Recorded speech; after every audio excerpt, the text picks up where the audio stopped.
ठंड में गरीब अनाथ बहनों का गाजर का अचार। पानी तो एकदम बर्फ है, हाथ भी नहीं चल रहा। गरीब तुलसी ठंड में ठिठुरती हुई बर्तन मांज रही होती है। उसका एक ध्यान बर्तनों पर तो एक ध्यान उसकी तीनों गरीब बेटियों पर बटा था, जो कड़ाके की उस ठंड में झोपड़ी में बैठे उसका इंतजार कर रही थी। तभी 8 साल की मोनी ने भूख से कहा, दीदी, माँ कब आएगी? मुझे बहुत भूख लगी है और ठंड भी लगी है। मोनी मेरी बहन, थोड़ी देर और इंतजार कर ले, माँ बस आती ही होंगी। तुलसी की तीनों बेटियां उसका इंतजार कर रही होती हैं। वहीं दूसरी तरफ वो दुख उठाकर अमीरों के घर बर्तन मांज रही थी।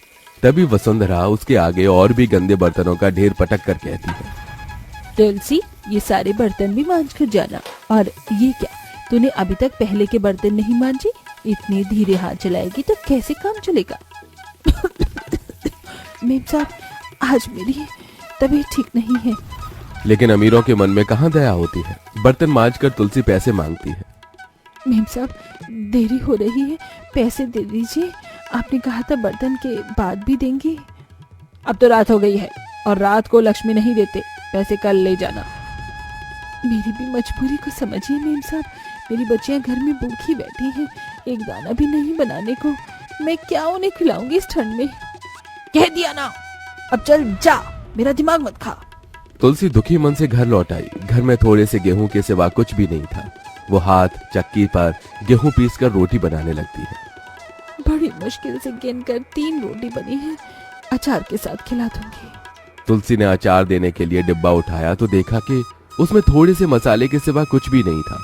तभी दुखी मन से उसने कहा, हे भगवान, आज तो अचार भी खत्म हो गया।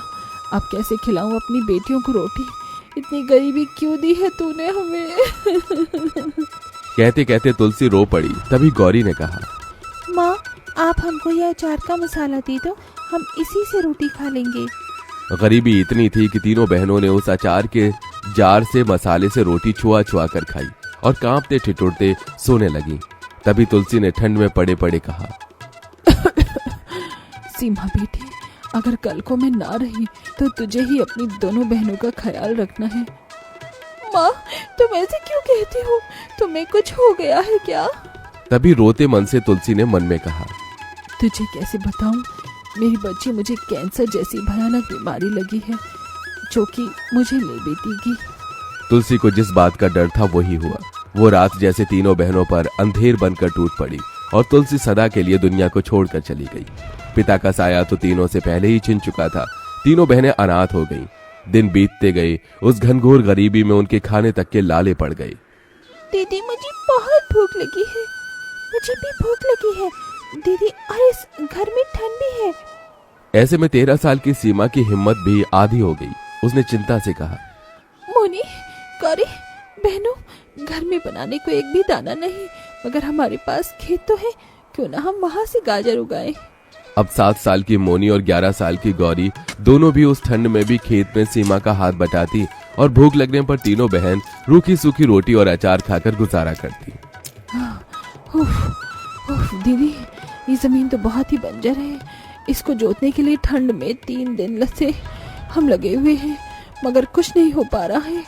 आज के लिए इतना बहुत है, चलो घर चलते हैं। तीनों हाथ पांव से कोड़े घर आ जाती हैं। अरे, पानी तो है ही नहीं, लेकिन मैं पानी लेकर आती हूँ। ये कहकर सीमा उस भयंकर ठंड में कमर में घड़ा लिए पानी भरने नदी पर आती है। ठंड इतनी थी कि हर ओर घना कुहासा छाया था।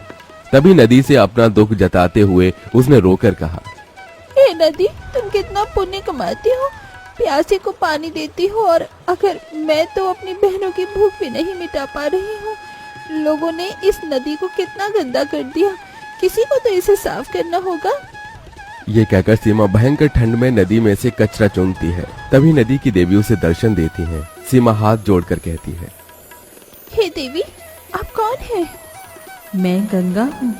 तुमने सच कहा, मैं लोगों की प्यास मिटाती हूँ, लेकिन फिर भी लोग मुझ गंगा को मैला कर जाते हैं। मगर तुमने मुझे साफ किया है, इसीलिए अब मेरा ये पहला जल मैं तुम्हें देती हूँ। इसे ले जाकर अपने बंजर खेत में बो देना, और फिर देखना उसमें जादुई लाल गाजर उगेंगी। आपका धन्यवाद देवी गंगा। पानी ले जाकर सीमा अपने खेत में छींटे देती है और अगले दिन जब खेत पर जाकर देखती है तो पूरी जमीन जादुई लाल ताजा गाजर से भरी होती है, जिसे देख तीनों अनाथ बहनें बहुत खुश होती हैं। देखो दीदी, हमारी जमीन पर कितनी सारी जादुई लाल लाल गाजर उगे हैं।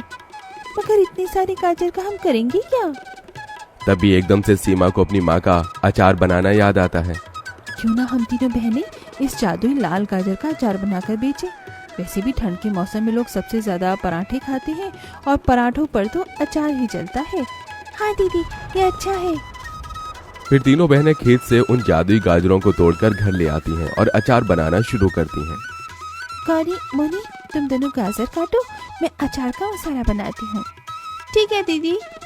तीनों बहनें अचार बनाकर उसे बेचने के लिए ठंड में बाजार में आती हैं, जहाँ ठंडी ठंडी हवाएं चल रही थी।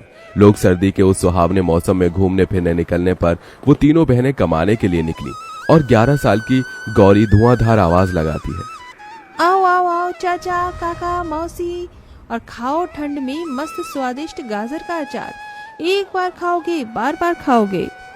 एक एक करके लोग अचार खरीदने उनके पास आने लगे और उनकी पहली ग्राहक बनकर आई अमीर घर की अर्पिता। अरे क्या भाव दिया है ये गाजर का अचार? तभी तपाक से मोनी ने कहा, 10 रुपए में 1 पाव और 40 रुपए किलो है मैडम जी। जरा एक फाक चखा दो। हाँ हाँ मैडम जी, लीजिए ना, खाकर देख लीजिए। जैसे ही वो ग्राहक गाजर के अचार का एक फांक खाती है तभी खुश होकर कहती है, अरे वाह, तुम तीनों बहनें तो बहुत ही बढ़िया अचार बनाती हो। किसने सिखाया? माने? ये सुनते ही तीनों की आंखें भर आईं। हमारा कोई नहीं है मैडम जी, हम तीनों बहनें अनाथ हैं। ये सुनकर अर्पिता का दिल निकल आया और उसका ध्यान तीनों पर गया। न तो उनके तन पर गर्म कपड़ा था और न पैरों में जुराब या चप्पल। तभी दया से भरकर उसने कहा, तुम 1 किलो गाजर का अचार मुझे बांध दो और ये 500 अलग से तुम्हारे लिए स्वेटर खरीद लेना। तभी सीमा ने कहा, मैडम जी, हमें ये पैसे नहीं चाहिए। मैं कहती थी कि किसी से ऐसे पैसे नहीं लेती, कर्ज चढ़ता है।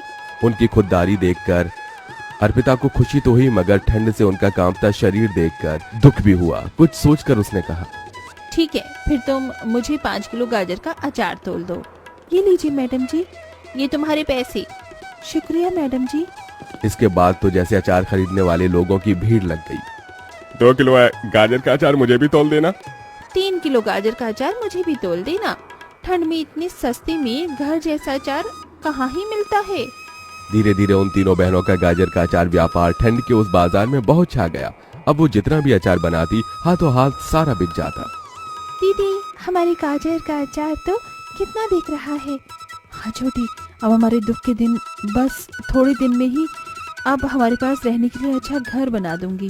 फिर मैं इस झोपड़ी में रहकर ठंड नहीं सहना चाहती। ऐसे ही दिन बीतते गए और बाजार में रोज ठंड में गाजर का अचार वो बेचा करती। लाल लाल गाजर ले लो, लाल लाल अचार के लिए ताजी ताजी गाजर का अचार ले लो। पहले आओ पहले पाओ, बढ़िया चटपटा अचार खाओ। पूरे बाजार में उनके अचार की बिक्री सबसे ज्यादा होती, जिससे कमाई गए पैसे को सीमा घर के लिए जोड़ने लगी। थोड़े दिन में उन बहनों का घर बनकर तैयार हो गया। वहीं उनके गाजर अचार का स्वाद जगह जगह स्टोर दुकान तक भी पहुंच गया। आखिर में वो अपनी दोनों छोटी बहनों को ठिठुरन देखकर घर के लिए कंबल और हीटर खरीद ले आई और तीनों सुख से रहने लगी।